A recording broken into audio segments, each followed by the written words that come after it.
লাইফের বান্ধবী তার মায়ের এলো এসে চুল কাটতো। মামুনি ভালো আছো? আর আমি অক্ষণই এসেছি।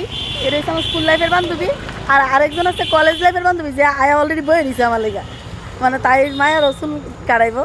তো একদিন আমার দুই বান্ধবী মায়ের এলো এসে চুল কাটতো, মানে আমার বাইক। তো চলো আরেকজনে দেখাই। আরেকজন দেখে না এরপর তো আমার ঠাম্মি মাথাতে তেল দিয়ে দিছে, আমার একটু শ্যাম্পু করে দেন। ও আচ্ছা, ভালো আছো? মানে ভালো নেই তাই তাই সকাল বলে আমি তো ভাবছি তুই বুঝছিস রে, আমি কই হ্যাঁ ক, তাই ক মানি আজকে আমার চুলগুলি কেটে দিবে, তোমার পার্লারে আসবো। না কইছে স্টাইল কইরা। এই দেখ কিনা আমার স্কুল লাইফের বান্ধবী তার মায়ের চুল কাটাইতে লইছে, আর তুই কলেজ লাইফের বান্ধবী তোর মায়ের চুল কাটাইতে লই বসছিস। আর আমি অক্ষণে আইছি, তারা দুজনের আমি টাইম দিছি বিকালবেলা, কারণ আজকে আমি আইছিলাম না, তাই লেগে আমি কইছি বিকালে আইস। তারা দুজনে কইছে বিকালে আইস, আমি বিকালে আমু। আচ্ছা ঠিক আছে।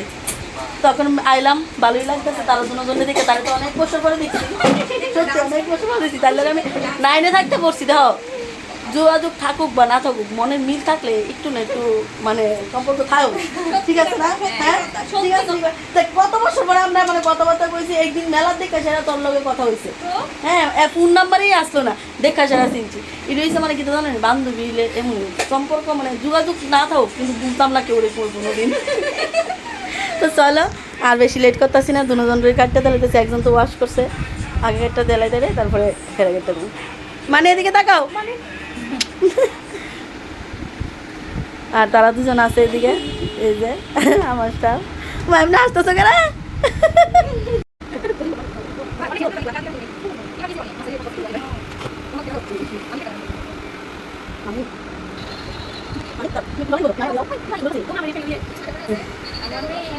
একজন হইছে মনপুর, সিধাই মনপুর, আরেকজন হইছে মান্দাই।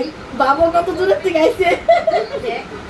কারণ কোনো খানা কাঠ পছন্দ হয় না, মানির কাছে কাটবো। এবার দেখা যাক মানি কত দূর স্যাটিসফাই করতে পারে। আমার সবাই কইতো যে টাইম পাই কই, টাইম পাই কই, আমি পারি, আমি 10 মিনিট হইতে পারি। আমরা এই বলে মাস্টার রাইতে আর নামে মই আমি মাস্টার থেকে দিয়ে লাইভ হয়ে যেতাম। তাই আমরা নদী স্যারের বাড়ি সেটা দৌড়ে স্কুলে যেতাম। নদী স্যারের বাড়ি থেকে আজকে 3 বার এই চুরি বানাইছে। আমরা এই চুরিটি দেখছিলানি সাইডে দেখতাছি না ঠিক আমরা কলেজের আর কি এই যদি স্যার বলা আসলো, আর দলেশেষ তো স্যার কত পেলাম এই তো এটা না দিন কি হলো। আমরা ইকোনমিক্সের ম্যাডাম দি খারাপ না, তারা ভালো লোক। আমরা আসলে কত মনে করে বাইরে যাইতাম, মানে বাইরে যাইতাম, বাড়িতে আমার কি ক্লাস স্টাইল করতে দিত না। আর এই জায়গা তুই একটা মেকআপ আর্টিস্ট না না এবার চিন্তা দেখো তো মানে দেখো এই দেখলো ঠিক আছে, দেখ সব দিকে তারা দেখা আমি তো তুই ক মানে যাও, তোমার ভালো লাগতেছে নি? মানের কাছে যে কাটবা তো সব ভালো লাগতেছে নি? সুন্দর হয়েছে? হ্যাঁ এদিকে চাইবো কেমন লাগছে? শুনো আমার ক্লায়েন্ট কি বলে, বলো কেমন লাগছে বলো। মা এদিকে এদিকে তাকাই গো, মা তুমি না মা মোবাইলে তাই কথা কইতে না, আমি হলো ফোন করে যে কথা কই বলো। আই বলেছ না চুল দিয়ে দিত কোনা কো বলো কো বলো কো বলো না হাত দিয়ে দেখাও ভালো হয়েছে, দেখাও কিভাবে দেখো তোমরা জানো কেমন লাগতেছে আমার আরেকজনটাকে একটু বলো।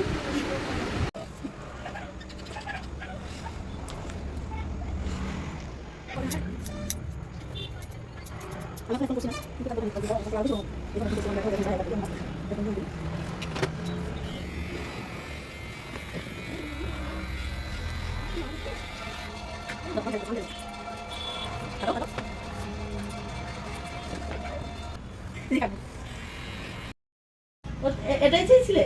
এখন ঠিক আছে, ঠিক আছে। এদিকে এদিকে তাকিয়ে বলো কেমন লাগলো বলো।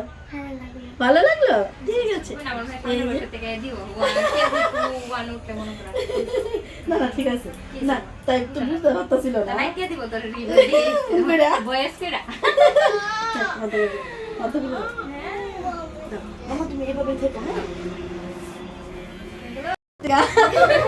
জোর করে লয়ে যেতেছে কথা, জোর করে লয়ে যেতেছে কথা রে। আমি ওটা